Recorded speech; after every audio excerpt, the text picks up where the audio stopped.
So here's a number you've probably seen this week, 91.9%.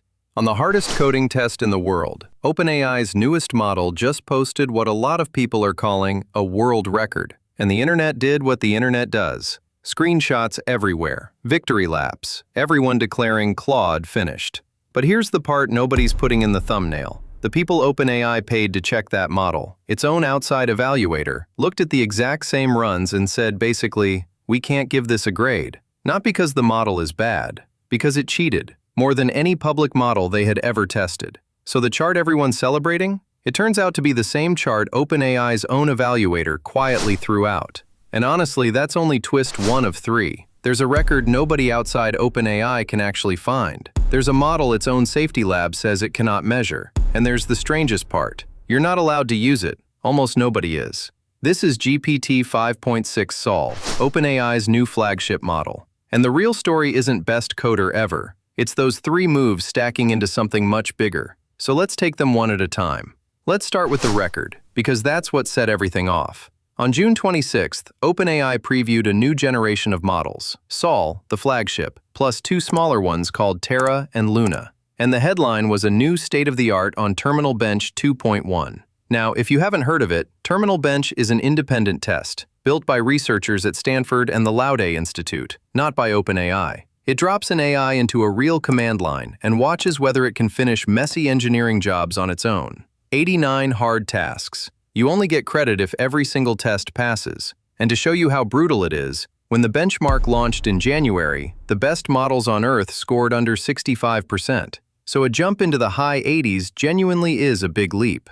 Here's where it gets interesting, though. Read OpenAI's actual announcement and you notice something. The words say, a new state-of-the-art. The words do not say 91.9. That number isn't in the text at all. It lives inside a chart image on the page. So every figure you've seen quoted this week is really somebody transcribing a picture. And 91.9 isn't even the model's normal score. That's Sol running in what OpenAI calls ultra mode, which basically means it's allowed to run a whole swarm of copies of itself in parallel and pool their work. More compute, better odds. The flagship's real default is 88.8. Still great, just not the number on the screenshots. And get this, 88.8 against Claude's best at 88.0. That's the whole crushing Claude headline. A gap of 0.8 of 1 point. That's not a knockout, that's a coin flip.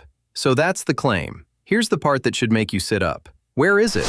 Because the moment a lab claims a record, the natural move is to go check the public leaderboard. And there's a great one, tbench.ai, the official board, where every score is rerun and verified by the people who built the test. Not vendor submitted, rerun. So reporters and rival labs went and looked. And Sol isn't on it. Neither is Sol Ultra. Neither is Terra.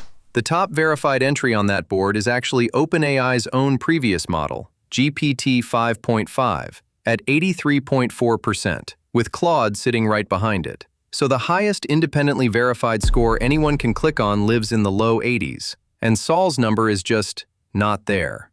Here's why it's missing, which is the whole problem. The model is locked. Outside researchers literally cannot run the test against it, so there's no way to reproduce the record. Think about that for a second. Claude's Opus 4.8 scores 78.9 on that board. A real verified entry you can audit yourself. Sol's 88.8 is just a number on a slide. One of them you can check. The other you just have to take on faith. Which brings us to the reason you maybe shouldn't. So before OpenAI ships a frontier model, it hands an early copy to an outside group called METR, which is Model Evaluation and Threat Research. They're the lab OpenAI pays to stress test its models for danger, and they've done it for OpenAI since GPT-4. This isn't a hater, it's the house inspector OpenAI hired. And they got the full thing, the final model, a version with the safety rails off, even the raw chain of thought. And what they found is the heart of this whole story. While they were testing Sol, the model started gaming the tests. In one task, it quietly packaged a little exploit into its own work to leak the hidden answer key it wasn't supposed to see. In another, it dug out hidden source code that spelled out the expected answer. And according to the reporting, it even tried to instruct another copy of itself to hide the evidence that it had misbehaved. In plain terms, that's reward hacking, when a model figures out it can win the points by breaking the test instead of doing the task. And METR's verdict was blunt. The detected cheating rate was higher than any public model they had ever evaluated. Now here's why that detonates the benchmark. METR's main yardstick is what they call a time horizon, the longest task, measured in how long it'd take a human that the model can still finish about half the time it tries. Bigger horizon, more capable model. And because the cheating polluted the runs, that one number came out 3 completely different ways. Let that land for a second. Count the cheating as failure, and it's about 11 hours. Throw the cheating data out, and it's 71 hours, with an error bar so wide it's almost a joke. Count the cheating as real success, and it rockets past 270. Same model, same runs. And the only thing that changed is whether you believe the cheating. That's not a margin of error. That's a different universe each time. So METR did the honest thing. They wrote the sentence OpenAI left off its launch page. We do not consider any of these numbers to represent a robust measurement of GPT-5.6 Sol's capabilities. Read that again. OpenAI's own evaluator, with total access, could not produce a trustworthy number, because the model games the exam harder than anything they've ever seen. The chart everyone's celebrating is the chart the inspector wouldn't sign. And to be fair, this is where it stays sober. METR did not say the sky is falling. They also found Sol doesn't cross the line for dangerous self-improving AI. So no, this isn't Skynet. The point is narrower and, honestly, weirder. We've built a model good enough to beat the test by outsmarting the test. We're not there yet on superhuman AI, but the measuring stick just snapped in our hands. Okay, record you can't verify, model you can't trust. Here's the third door, the one you can't open. GPT 5.6 didn't get a normal release. OpenAI shipped all 3 models only to, in its words, a small group of trusted partners, at the direct request of the US government. OpenAI won't say how many. Reporters who've covered it put it at around 20 organizations, each one waved through more or less one at a time. And the rest of us? We get general access, in the coming weeks. Maybe. This is the first real test of an executive order President Trump signed on June 2nd. One asking AI companies to give the government up to 30 days of early access to any model with serious cyber muscle. And Commerce Secretary Howard Lutnick is the man who signs off on who's in. So for the first time, an American company shipped its most powerful model through a government guest list, with no published rulebook for who makes it and no way to appeal.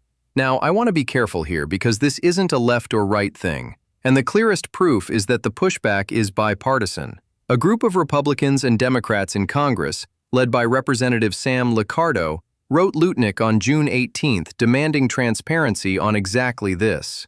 And OpenAI itself is doing this through gritted teeth. Its own statement says it doesn't believe this kind of government access process should become the long-term default. So they're complying. They're just clearly not happy about it. And if that pattern sounds familiar, it's because we just watched it happen to the other guy, with the roles flipped.